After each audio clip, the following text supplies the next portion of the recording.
محمد وعلى آله وصحبه أجمعين. إن شاء الله النهاردة هنتكلم عن الشهيد، لأن النهاردة يوم الشهيد. ومعنى النهاردة يوم الشهيد مش معناها إن إحنا نسينا الشهيد، لا، ده الشهيد يعني محفور في قلوبنا.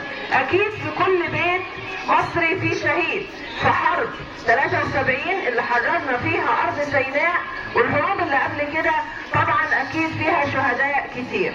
ربنا سبحانه وتعالى يقول: أعوذ بالله من الشيطان الرجيم، إن الله اشترى من المؤمنين أنفسهم وأموالهم بأن لهم الجنة يقاتلون في سبيل الله فيقتلون ويقتلون وعدا عليه بالتوراة والإنجيل والقرآن ومن أوفى بعهده من الله فاستبشروا ببيعكم الذي بايعتم به وذلك هو الفوز العظيم.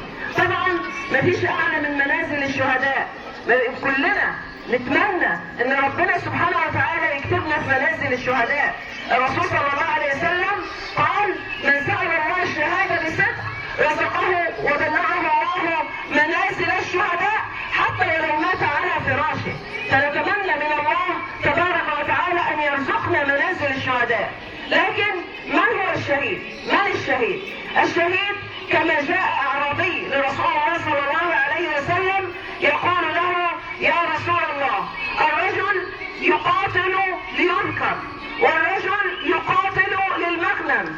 طبعا يقاتل للمغنم يعني علشان ياخد مغانم كثيرة وياخد اموال وياخد يعني اسلحة وما الى ذلك، او يقاتل لينكر علشان الناس يعني تذكره وكل انسان يقول عليه فلان ده قاتل وفلان ده شجاع. والرجل يقاتل ليرى مكانه حتى يعني يصبح شجاع كده وفارس وعنده حمية وقوة كده. أي ذلك في سبيل الله. فقال صلى الله عليه وسلم: من قاتل لتكون كلمة الله هي العليا فهو في سبيل الله. يعني القتال بنية، والنية دي موضعها القلب. فهو سبحان الله كثير مجاهدين بيروحوا يقاتلوا، لكن مين اللي هينال درجة الشهداء؟ مين اللي أول ما هينزل دمه على الأرض هيرى منزله في الجنة؟ مين اللي هيتزوج من 72 من الحور العين؟ ولئن متم ولئن قتلتم في سبيل الله أو متم لمغفرة من الله ورحمة خير مما يجمعون. وفعلا خير مما يجمعون. الله سبحانه وتعالى يبلغ منازل الشهداء. الله سبحانه وتعالى يؤمنه يوم الفزع الأكبر. الله سبحانه وتعالى يجعل قبره روضا من رياض الجنة.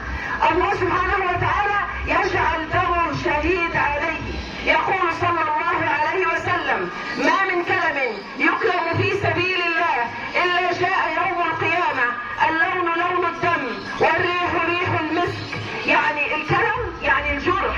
مفيش إنسان بيجرح في سبيل الله إلا جاء جرحه يوم القيامة شهيدا عليه يدخله الله تبارك وتعالى به الجنة. خيرا.